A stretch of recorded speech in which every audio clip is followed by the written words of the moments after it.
All right. Well, good morning, y'all.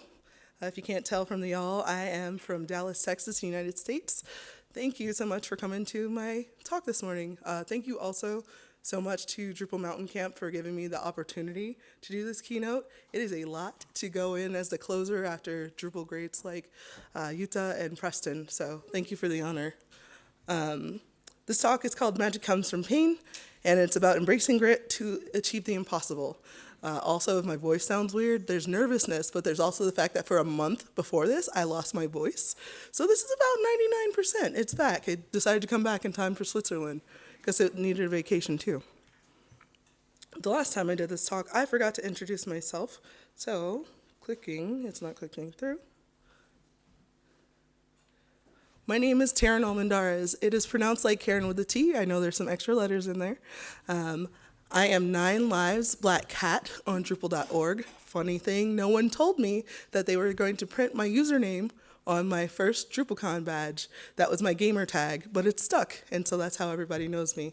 I am also the owner of NLBC Works. So while I do have another full-time job in this talk, I am speaking to you in my capacity as the owner and operator of this, and as a fellow open source contributor. With NLBC Works, what I'm doing with that is pursuing projects that allow me to help facilitate human development. I'm really passionate about growing people. Sometimes that's through working on internal enablement for organizations. So often that takes me into writing technical projects up for people. But sometimes that has to do with working on internal enablement for people. I have been running an informal mentoring program for women with ADHD who want to break into tech. This came because I was in an ADHD group with a bunch of other women, and they said, how did you do that? And I figured, instead of just posting comments, why don't I take some of my time and contribute it to help other people do this? We've gotten 3 people in, so that's very exciting.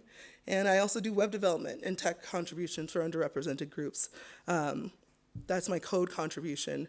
I know that a lot of people that are trying to do great things to help improve the world, sometimes, especially if they're nonprofits, they don't have the cash to have somebody come in and do their sites. So I give back in that way. I made a little bit of money last year, but that's not why I do it. Some of the other positions that I have, I've listed them here. Some are in my technical career. I actually got my start in Drupal working as a UX developer at the City of Dallas, Texas's Employee Retirement Fund. Drupal 7 site, so Drupal 8 shocked me when I got out of the confines of government. I was also a developer advocate for Pantheon. As a volunteer, I served as the vice president and board committee chair for the Texas Organizing Project. The Texas Organizing Project does a lot of work helping Black and Latino voters get out to vote. Informing them about the issues and also helping them to have a voice. I trained a lot of people on how to speak at city council meetings. People didn't know that they had the right to do that. I also led the chapter of Black Girls Code, teaching little girls that look like me, that didn't think that they could do it, that yes, you can be a coder. Don't dye your hair purple. One little girl told me she was gonna dye her hair purple, and I was like, honey, you're 6, don't do that yet. And I used to be the lead of the Drupal Diversity and Inclusion Initiative, where we co-founded DDI Camp. I mentioned these things to tie the thread of where my mission comes from. We'll talk about that later. But my most recent position that I started in May, I am the mom of a little 9-month-old that we call Marshmallow. That's my daughter. She's my pride and joy. I waited a long time, so hopefully I can use my human development skills on this kid, because she's very funny, but she's very rambunctious. So for our agenda today, I'm going to take a sip of water because the frog is gone, but now the desert's here.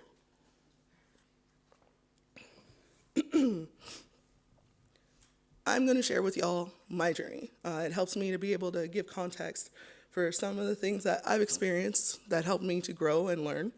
We'll also talk about making magic and the dangers of talent and passion being the cornerstone of your growth. Grit, what it is and how we use it, as well as cultivating grit. I'm going to give you 4 tenets that you can use to do this. So, my story. Chose this picture because it symbolizes my journey. I love riding bicycles, but a lot of times I fell off the bike. I got back up again. So many, many moons ago, I decided I wanted to be a game developer. Actually, initially, I wanted to be a Japanese teacher in the United States. and I wanted to teach English to speakers of other languages. I wanted to go to Japan and do that. But I switched because my friends convinced me that I shouldn't let my talent go to waste.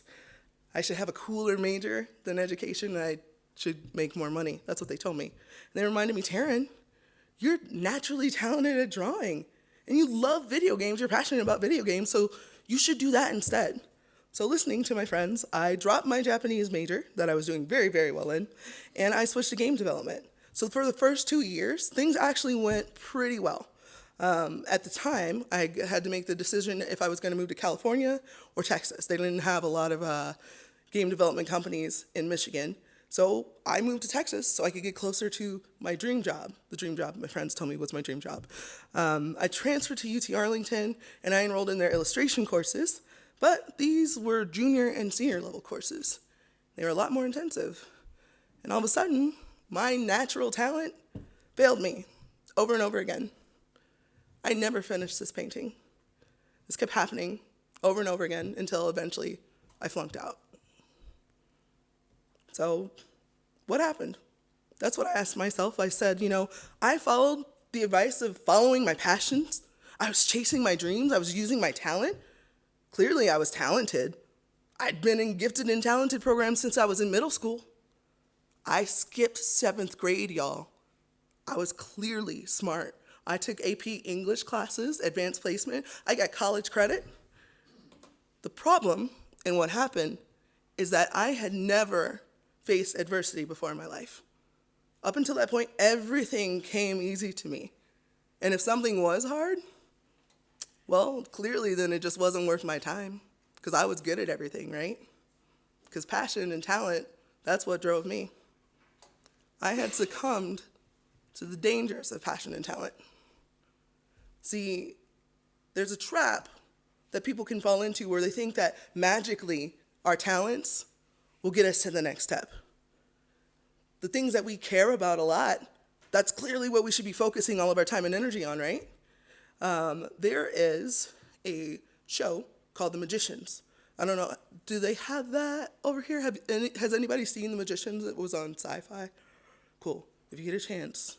If it's available in the region, please watch it. It's pretty cool. Not if you are a child, though, because it's a little scary. But in this universe, there is a guy named Quentin.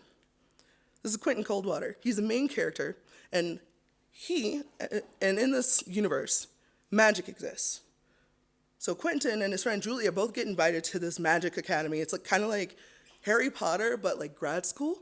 And only Quentin makes it in. They don't understand why. But later in the first season, Quentin gets in trouble. He has accidentally used his magic to summon a monster that is known as the Beast. And the Beast is going around wreaking havoc on everybody. He blinds one guy. So Quentin's in a do or die situation. He can't have anybody find out that it was him, but he also doesn't want to get kicked out of the academy. So he goes to Quentin, who's an upperclassman. And Elliot reassures Quentin, hey, it's not unique. Every few years, there's a bad story at the school. 1 year, like an entire class of people just disappeared. And Elliot gives Quentin the solution for his problem. But instead of being reassured, Quentin continues to dwell on his failure, and he starts internalizing it. This is Elliot's reaction. He sees it and he says, hey, dude, I also had some errors that I committed. And there's a gruesome story that he shares about how he actually became a magician. He was bullied and tormented, and he accidentally found a way to fight back. But again, instead of being grateful, Quentin scoffs, and he says, man, Elliot, please don't try and tell me that things are going to get better. And Elliot interrupts him, and he says this, God, no, it doesn't. I'm trying to tell you that you're not alone here. Funny little irony that they don't tell you. Magic doesn't come from talent. It comes from pain. After this, Quentin starts to suck it up bit by bit, and he begins his character arc where he gets better, and he does hard things, and he doesn't whine nearly as much. But I'm not sharing this story and this quote with you to tell you to be a martyr, that you need to suffer and engage in pain, like unnecessary pain.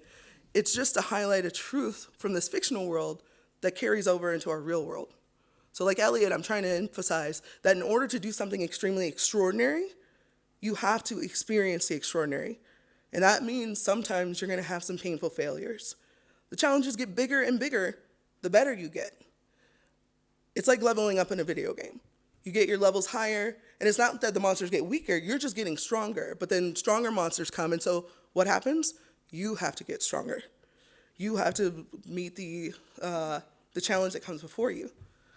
But you wouldn't know that from the dominant social narratives that we have, because we are told to follow our passions, and that dreams are the key to success.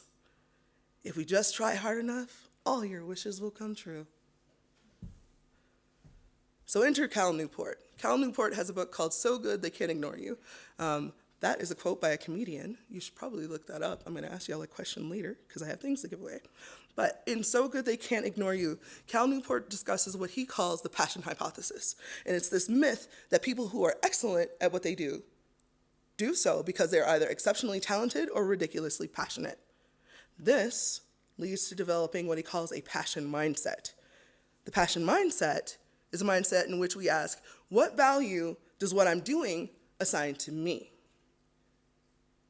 Now, Newport asserts that passion mindsets keep people perpetually confused and dissatisfied, kind of like how I felt when I changed majors like 3 different times after that initial failing out from studio art. You're kind of adrift, especially in the beginning stages of your job or when you're trying to master a new skill. Can anyone guess why assigning your work to your value might be a little problematic? Because it starts to lead to things like this. I'm no good at this. I never will be. I must have just gotten lucky before. I must not really care about this. Or, the big one, I'm a fraud. Anyone know what this sounds like? 2 words. Imposter syndrome. I joked the first time that I gave this talk. I talked to my friend. I said, I feel like my imposter syndrome is telling me that I'm not qualified to talk to people about imposter syndrome. And she said, Tearyne, please go in the room. But imposter syndrome is common when we are adhering to passion mindsets because our methods of evaluation start to focus on our self-worth instead of what we're doing as our process. So when you assign the value of yourself based on your outcomes, then your failure invokes doubts that center on your personal character instead of the process. This is very culturally hard to break from because of the constant messaging that we have about passion, and talents. But what can we say about talent? Talent is part of skill, right? Talent's actually a distraction from the skill growing process. In the book Grit by Angela Duckworth, she states that as much as talent counts, effort counts twice. I thought about talent as a rope. So all of us in this rope situation with talent, we all get a rope. Some of us get shorter rope, some of us get longer rope. If you have a shorter rope, you know you have to work harder when you're climbing, or that you have to find a way to get more rope. But if you've got a long rope, like me, doing all my Sailor Moon fan art, you think, man, I'm the bee's knees. I don't have to try that hard. And then you run out of rope when you're halfway up the mountain and you don't know how to find rope. You never had to look for rope. Talent's a good jumping off point, but it's not a solid indicator for success. And so many rising stars drop out or they lose interest before they realize their potential. Some of them do stay the course. And Angela Duckworth found it has something to do with grit. So, even though talent and passion are the star traits in our success narratives, especially for our younger generation, being sold these stories of instant success by influencers on social media and the highlight reels from people's lives, those trees don't really bear fruit, at least not for very long. We're going to take a look at a story about West Point Academy and how Angela Duckworth helped them to understand which of their rising stars would fall and which would go to the moon. So, if you're unfamiliar, West Point is an American military academy. Most people that want to go start by grade 11, getting all their ducks in a row, because you need to have phenomenal grades and standardized test scores, but you also have to be nominated by a member of Congress. You go through this very tough interview process, and if your leadership potential isn't clear, then you're just not going to get in. So this is on top of a grueling fitness assessment. I filled out an online application when I went to Michigan State University. I would not go through all of these hoops as a, 17-year-old kid to get into a military academy. Out of 14,000 people that apply, only 1,200 get admitted. But it turns out that 1 in 5 cadets, almost 20%, drop out before graduation.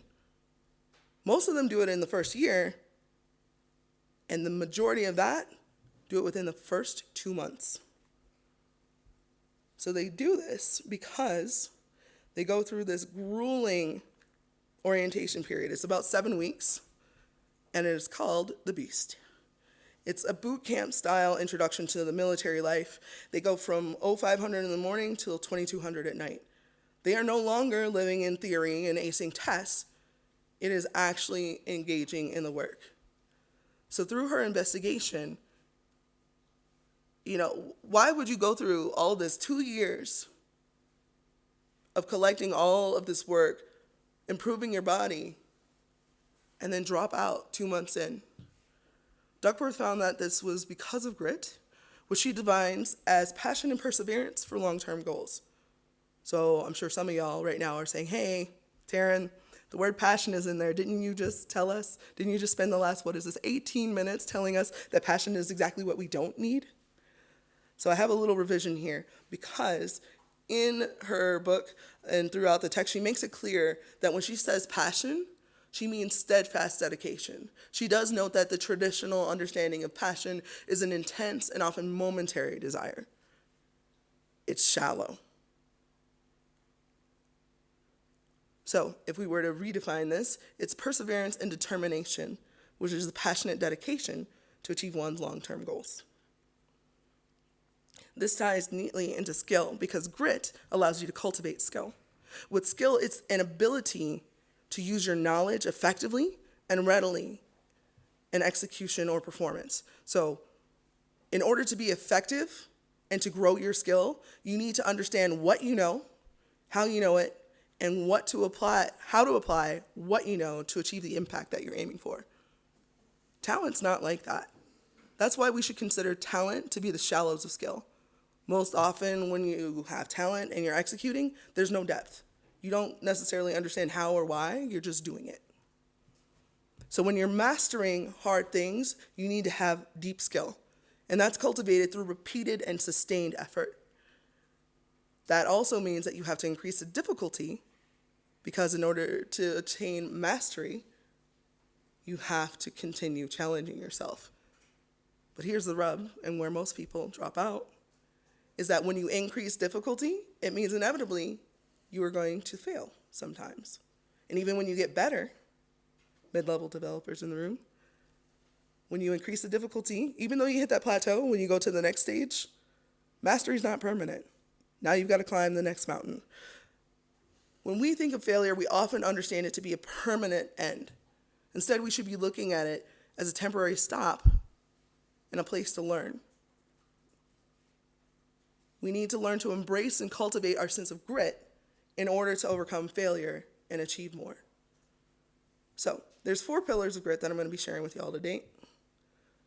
For each of them, I'm going to try to give you an explanation. I put 3 E's together because I thought that was clever. There's going to be an explanation of what it is, examples of what it looks like, and talking about the execution. How do you do this? So for our first tenet, you need to embrace failure as part of the process.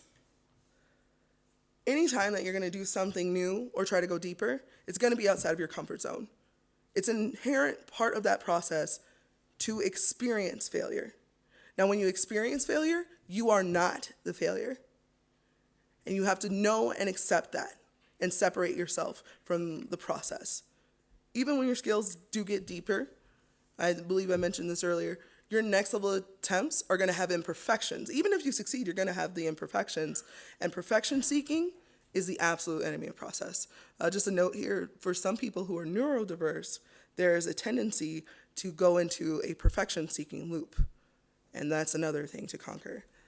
I'm going to ask y'all to think instead of a time that you have succeeded, you overcame a challenge, and how you felt afterward. So it's probably pretty good, right? Yeah? Are y'all awake this morning? Hello. There's neurology behind it. This is your limbic system. So when you experience adversity and you overcome it under your own power and skill, it actually develops different pathways in your brain. You can only start to establish that pathway once your amygdala and your limbic system have been previously engaged from an experience of failure. You recognize, oh, this is where I went wrong last time.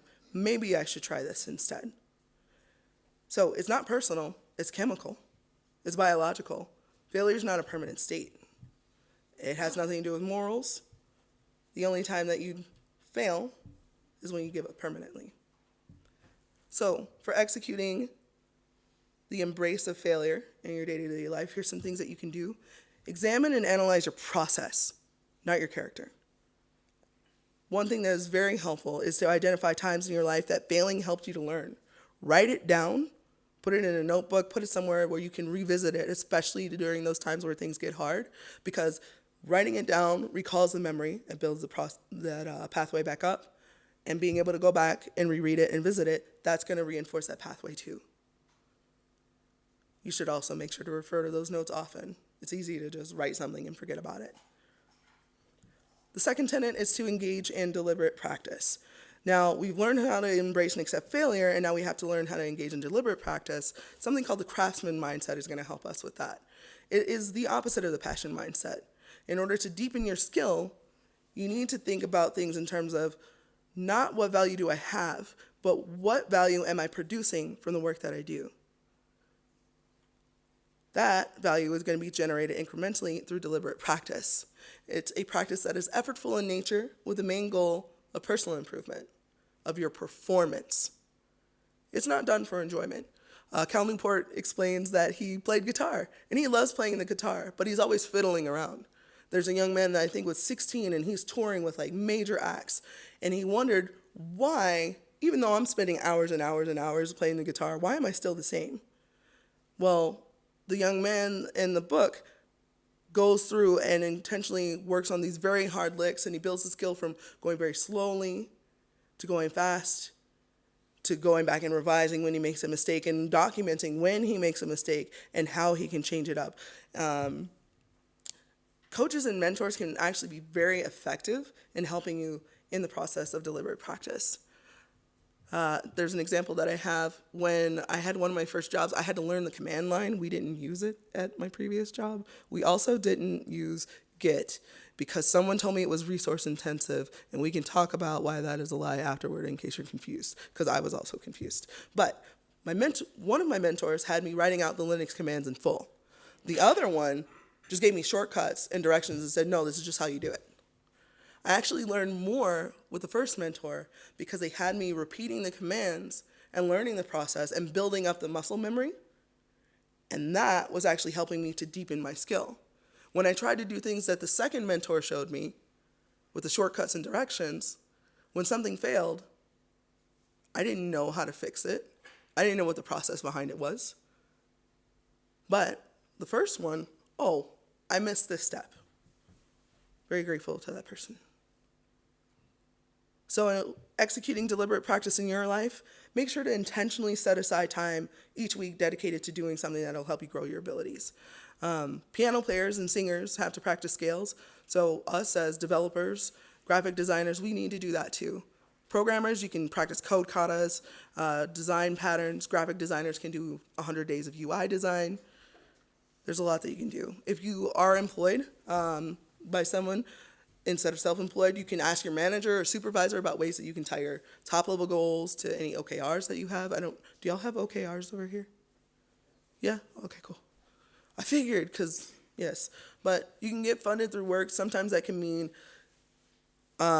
getting paid to like take a class. But if you can tie the skill that you're doing with how it relates to your job, then you don't have to take extra time out of your personal life to grow your skill.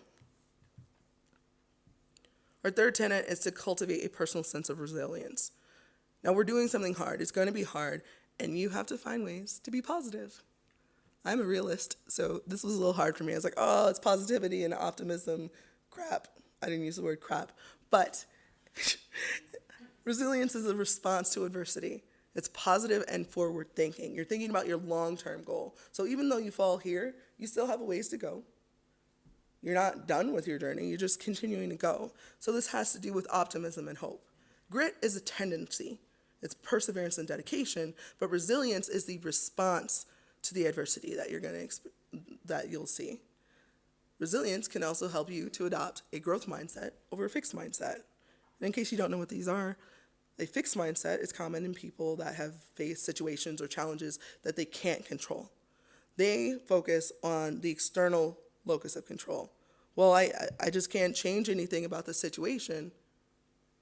You know, Jordana is continuing to not look at my merge requests and she just declines them. So I guess that's just it. Instead, when you have a growth mindset, you look at the internal locus of control. The craftsman mindset that we discussed earlier will help here because you are looking at, when you're faced with a challenge, what you can control, how you can escape from that dilemma. You're focused on your end goal instead of looking at your current conditions. So, an example of cultivating resilience, in 2007, there were some scientists that conducted an experiment with an inner city school in New York City in the United States. Half of the students were taught that the brain is elastic. It can change and grow. The other half of the students were just taught about stages of memory. Part of the research was because typically in junior high school, antisocial behaviors and self-esteem, antisocial behaviors grow and self-esteem declines. And then it takes their grades down with it because they're experiencing so much. So in the group that was given information that was targeted to inspire, to tell them that their brains could grow, the ones that were in the brain elasticity group, which is the growth mindset group, 3 times as many of those students saw increases in their effort and their motivation, and their grades improved. In the control group, the downward progress continued. I have some sources in case y'all are interested in those later, but that's the power of adopting different mindsets and looking at your situation differently. There were other examples, but they had to do with human experiments on animals, and I didn't want to talk about that. So in order to cultivate your sense of resilience and execution, eliminate negative self-talk. This sounds like some woo-woo stuff, but I thought it was woo-woo stuff until one of my friends said to me, hey, Tearyne, because I'd be like, oh, I suck at this. I'm not great at this. I got let go from this job because I didn't get this thing done. I must be stupid. And she said, hey, could you not talk about my friend like that? So I say that to myself. It goes a long way in helping you think about the ways that you can grow instead of the ways that you failed. You can have tangible reminders of times that you succeeded and overcame adversity. We talked about that a bit earlier. But that does help you to build your resilience as well. And something that's very important, we can get very in our heads about these things. Connect with your peers and your friends. Build strong, supportive relationships and networks. It's easy to see all the ways that you didn't do well, and there's all kinds of people around you that see all the things that you do right. So don't stay stuck in your head. I'm realizing that I'm maybe going a little fast. I'll go through tenet 4 and then see if people have any questions. I'm always worried that I'm talking about too much data. So I'm looking and I'm like, oh, I've only been talking for half an hour. There's still 30 minutes left. Now they're going to have a lot of questions. So tenet 4 is to understand your mission. This one takes things a step further. You can talk about teams, but understanding your mission, per Cal Newport. I love Cal Newport. I have like almost all of his books, except for the college ones, because I finished that phase. But understanding your mission according to Cal Newport, having a mission is to have a unifying focus to your career. When I studied at UT Arlington, I had some arts and I had some humanities, and I knew how to code because I taught myself how to code.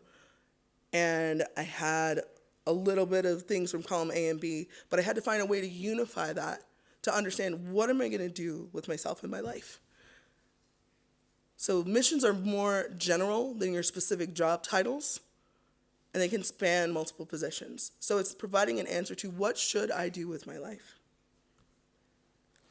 Missions are a little bit of a deeper dive for another talk. There's a lot in the book, So Good They Can't Ignore You, that talks about career capital and like getting to this point where you can go and do anything. I would go off on that. But to stay focused, remember that missions are not about passion. They're focused on purpose. That's the difference there. So some examples.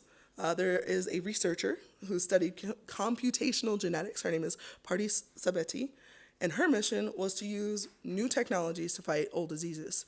Sabeti found a gene that actually improves resistance to a disease called Lassa fever. It is one of the oldest and most deadly diseases on the African continent. And it didn't just kill tens of thousands of people every year. Like, they died really extreme and agonizing deaths. But because her mission didn't focus on all these new things that were coming out or how can we turn a profit, she's focused solely on using these new technologies to erase these problems that don't have to exist in our society. And that helps her know what to do next, who to consult with. I put NLBC Works on here because I realized that I needed to have a mission and manifest that for myself. My drive is growing the potential of other human beings. It feels weird talking about it to people, but it's easier to talk about NLBC Works as a concept. I want to help people grow on their path and enable organizations that are aligned with the goal of human growth.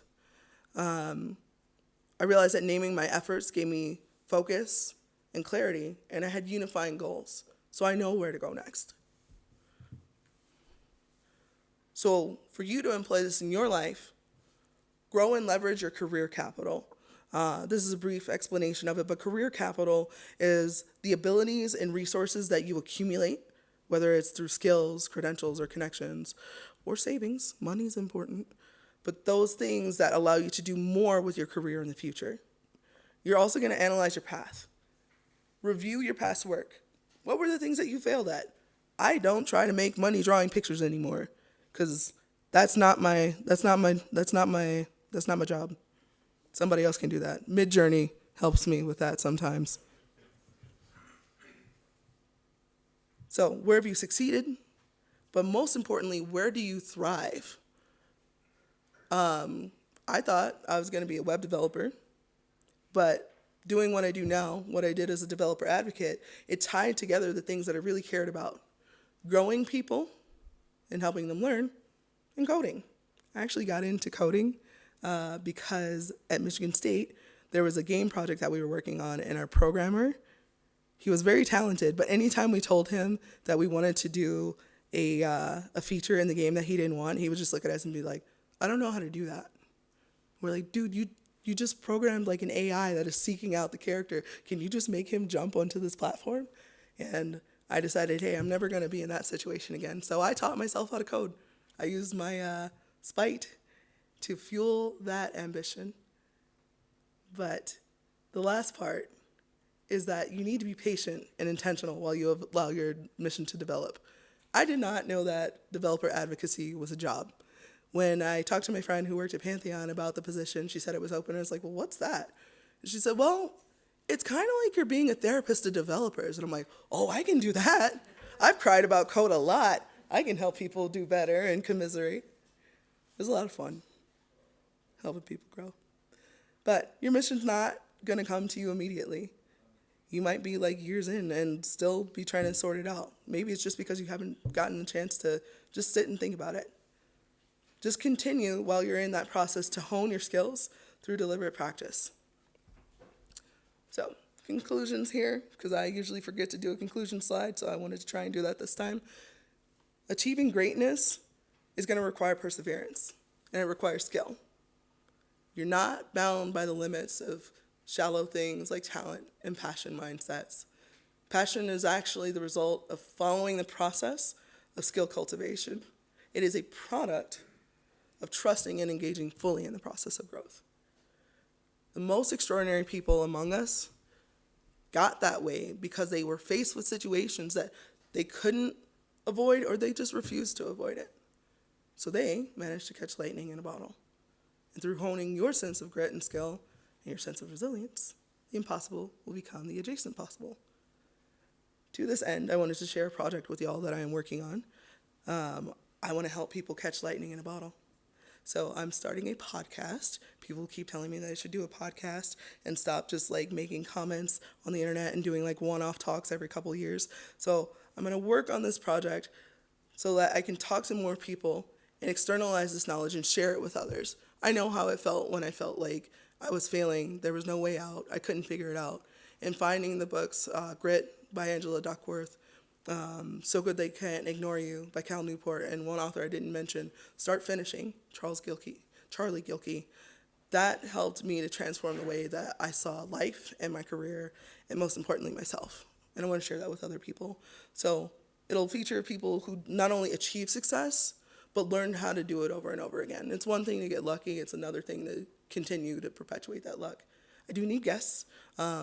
So if you know somebody that has done like really cool things, let me know. If you've done really cool things, please let me know, because I want to hear your stories and share them with other people. And one last thing, you might be wondering what happened with college, Tearyne. You failed out, right? Did you ever finish? You might not be wondering, but I want to tell you about it because I'm very proud of myself. I graduated with my associate's degree in 2013. I got a programming certification from my local community college. Part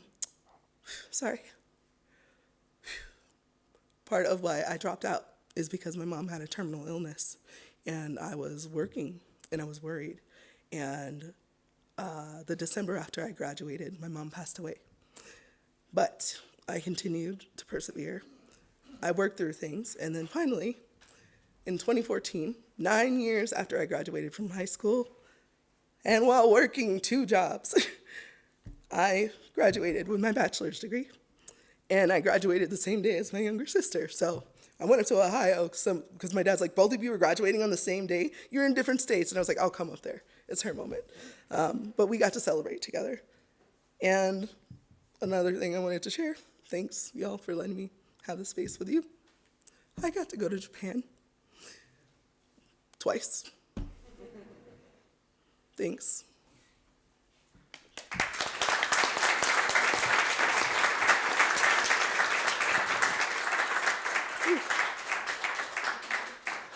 Any questions while I dry my eyes? Yes. I should have asked for Kleenex, I forgot. I cry about everything. First, thank you very much. Was really.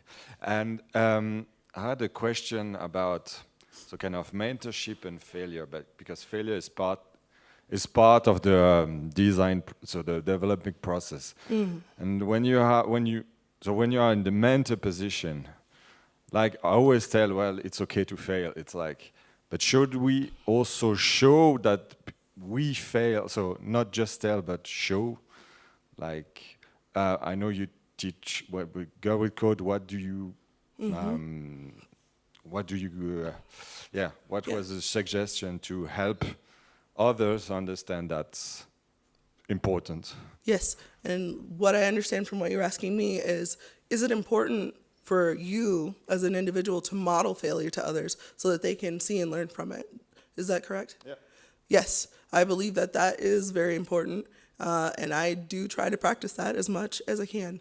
I share on my Facebook and my social media when I do well and when I don't do well. Sometimes when I am engaged with places that are mentoring kids in their coding. They're told, oh, well, you need to go to a four-year college and you need to get it done in this time and you have to get your bachelor's degree. And I share it with the girls and make sure to tell them, it took me 9 years to finish my bachelor's degree. There's a lot of people who got into code, right? They're doing boot camps. And a lot of people in our open source communities, they taught themselves. And they also failed along the way. And I think that it's critical for us, especially in the positions that we're in our open source community, to normalize failure, because it is normal, but somehow we've ended up stigmatizing it. I had a very great conversation with someone. I know who you are. I'm just not like putting you on blast like that. But they explained to me that here, because I'm from America, right, there's a cultural stigma against failure. And they let me know that, yeah, in the United States, it's part of the normal business culture that you can do something and start a business and you can just fail a bunch of businesses, but you're failing up. We don't do that in Switzerland. Like, you have to, I see some head shaking, like, no, is that accurate to y'all too?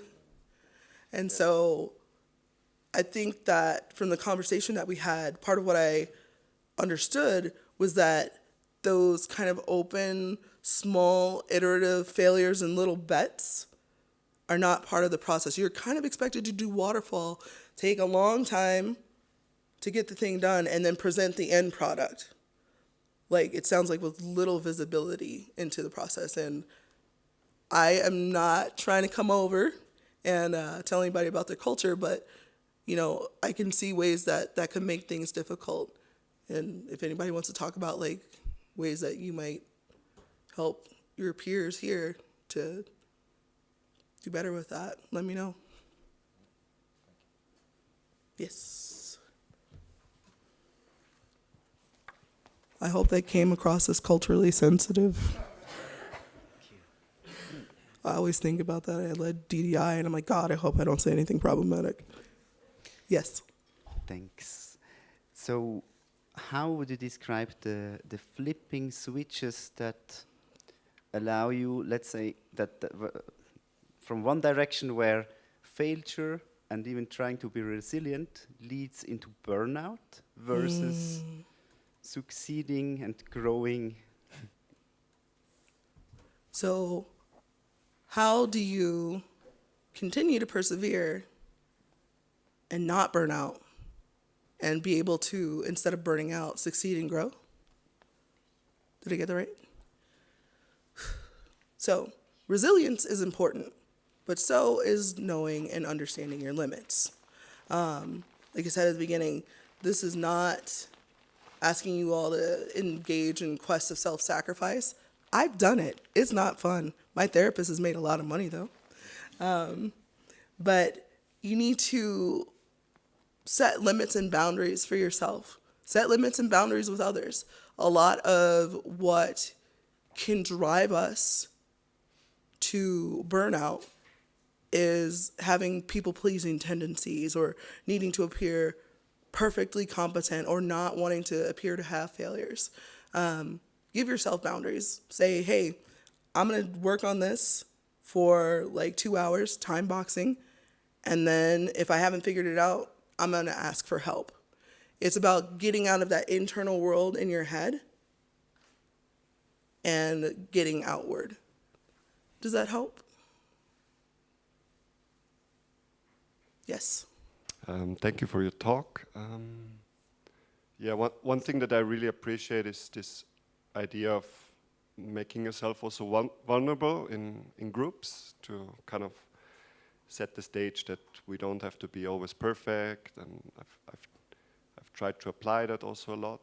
And like, for example, when we do retrospectives, we try to create like a safe space. But there's this, let's say, this question that I think about from time to time is like, okay, how much do we want to expect each other to share about our personal state of the universe? Like, sometimes it's really cool when people talk about private issues, but also kind of creates expectations from others. So I think, yeah, for me it's really important to also make sure that we don't feel forced to share too much about our personal lives? Like, how do you deal with that, like navigating that balance? Thank you for that question. It's excellent. That also has to do with setting boundaries and expectations. I think that just as we are upfront about failures, we also have to be upfront in creating those safe spaces and letting people know it is okay to not share, because not everyone has built up that resistance muscle that allows them to be in a state of vulnerability. It might even just be in particular contexts with certain people, right? There's coworkers that I talk to about things that are not going well, and there's ones that I don't. But making sure that you set the context, expectations, and that you're clear and supportive about respecting people's boundaries, I think that that goes a long way.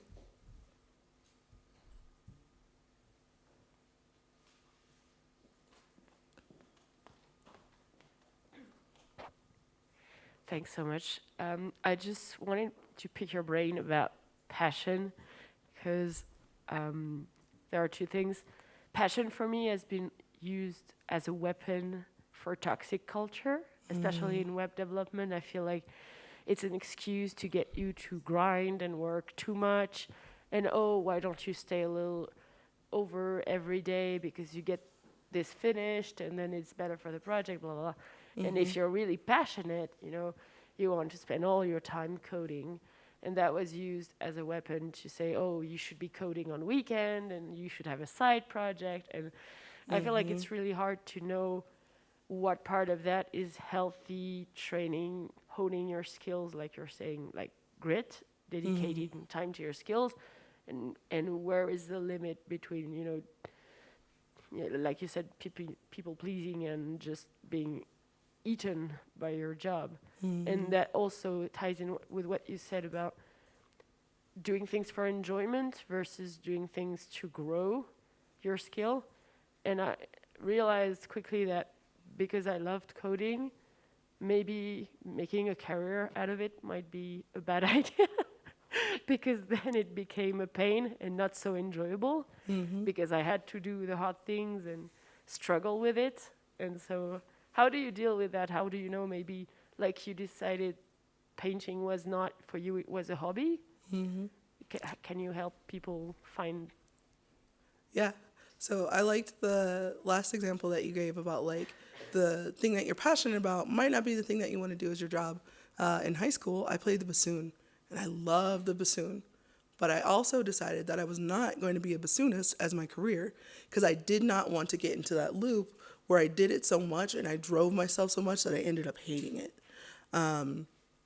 With regard to passion, like the healthy kind that develops from finding a thing that you can engage in and continuously do and improve, but not letting people take advantage of that, that is, again, about boundaries. However, I recognize, and in the book Grit, Angela Duckworth also recognizes that you can't just say that grit is the example for everything, right? Like, these concepts don't exist in a vacuum.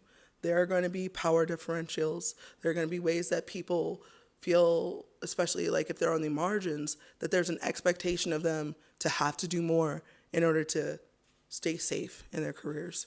In the previous iteration of this talk, I talked a little bit about the individual levels of grit and cultivating that skill, and then talking about team dynamics and organizational dynamics.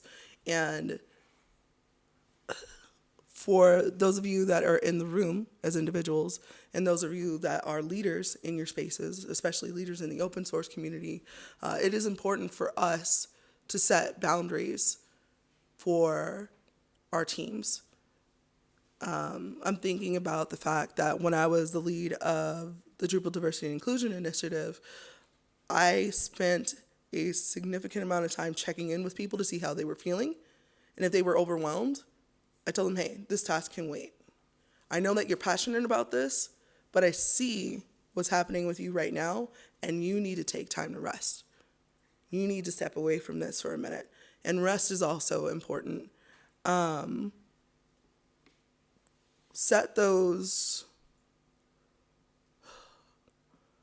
You are more important than the mission. You can love your job. You can love the thing that you're coding, that you're doing on the side, your side projects. You can love Drupal, but you cannot pour from an empty cup. I don't know if anybody else has ever left a tea kettle on the stove when it was empty and the fire kept going. It burns it out. And I eventually had to buy a new tea kettle and explain to my husband what happened. But don't be that tea kettle. And don't let others drive to do that to themselves. Also, give yourself permission that if you're in an organization that continues to engage in that kind of toxic behavior, growth mindset. You don't have to stay there. You can find a way to get out.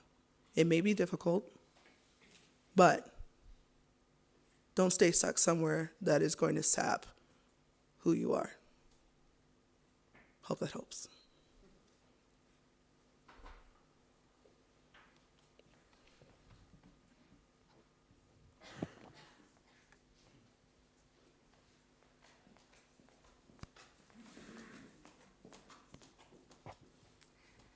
Thank you for this amazing talk. As somebody that struggled with fear of failure as well, I really appreciate your vulnerability up there and talking about everything you went through, and that there is a light at the end of the tunnel. I kind of also wanted to elaborate a little bit on what you said and kind of share. So the whole thing about boundaries, setting boundaries, can be hard because we know we need to do them, but we also know that there are things we care about and others that might have to deal with the things that we're not dealing with.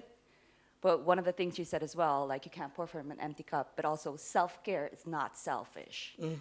So we all kind of have this talk about, yes, we are people pleasing, yes, we care about others, but we need to care about ourselves first, right? And so the thing about what I also struggled with is when you are passionate about something, you tend to like think of the failures a lot.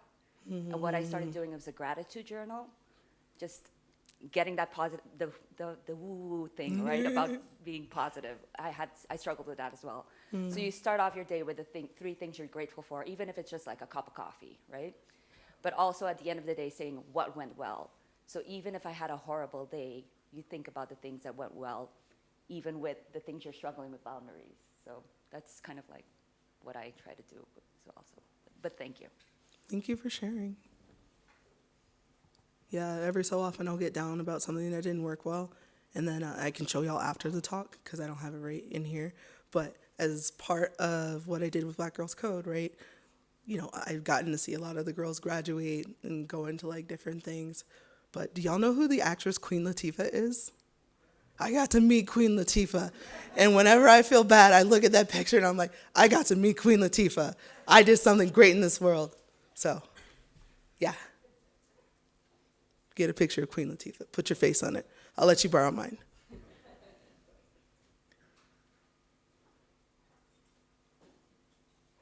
All set? Well, cool. Thank you so much for all the great questions. Thank you for giving me the opportunity to come to this beautiful country and to share me flunking out of college with you. Have a wonderful rest of the day.